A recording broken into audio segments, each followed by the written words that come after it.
আসলে বলার মতো ভাষা নাই। উনি আমাদের যে উপকার করেছেন এটা শুধু খাগাড়িপাড়ার উপকার না, আমাদের অঞ্চল থেকে মানে নিগর ইউনিয়নের 1 নং ওয়ার্ড থেকে এমন কোনো দিন যায় না যে স্কুলের স্টুডেন্ট সহ এবং এলাকার মুরব্বীরা সহ আমাদের ন্যূনতম বাজারটুকু করতে হলেও এবারে আসতে হয়, যে কারণে প্রতিনিয়ত 1 থেকে 200 লোকের যাতায়াত প্রতিদিন আমাদের এবারে। যতটুকু উপকার হবে খাগাড়িপাড়ার লোকদের এই রাস্তায়, তার চেয়েও অনেক অনেক বেশি উপকার হবে আমাদের। এবং আমাদের বাকি যেটুকু রাস্তা রয়েছে এইটুকু রাস্তা আমরা আজকে উপজেলা কর্মকর্তার মাধ্যমে আমরা একটু জানতে চাই আমাদের এই রাস্তার জন্য উনি কিছু করবেন কিনা। এইটুকু আমার সবার তরফ থেকে এবং আমার সবার অন্তরের অন্তঃস্থল থেকে আপনার জন্য অনেক অনেক দোয়া এই রাস্তার জন্য, এবং আমাদের বাকি কাজটুকু আমাদের জন্য একটু দেখবেন।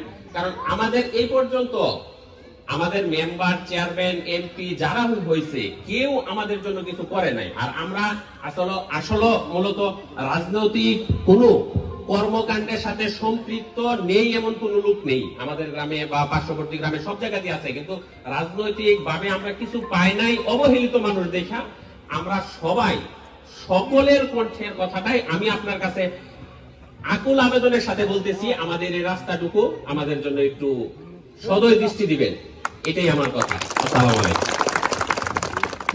ধন্যবাদ রনিকে। আপনারা মুরব্বীরা কেউ কিছু বলবেন? যদি আপনাদের কেউ কিছু বলার থাকে বলেন। আমি আর ভাগ্যের কথা বলতে চাই, আমাদের ম্যাডাম এই রাস্তাটুকু শুধু শেষ নয়, এখান থেকে শেষ হয়ে ইসলামপুরটা গ্রাম আছে ওইখানে গেছে, ওইখান থেকে পশ্চিম পাশ দিয়ে আমাদের মরহুম লোকমান ফকিরের বাড়ি পর্যন্ত গেছে। এইখানে আমাদের এই প্রধান বিদ্যালয়ের ছাত্রছাত্রীরা আনাগোনা করে, আমাদের এলাকাবাসী আনাগোনা করে। যদি একটু সুদৃষ্টি দেন পরবর্তীতে আমরা খুশি হব।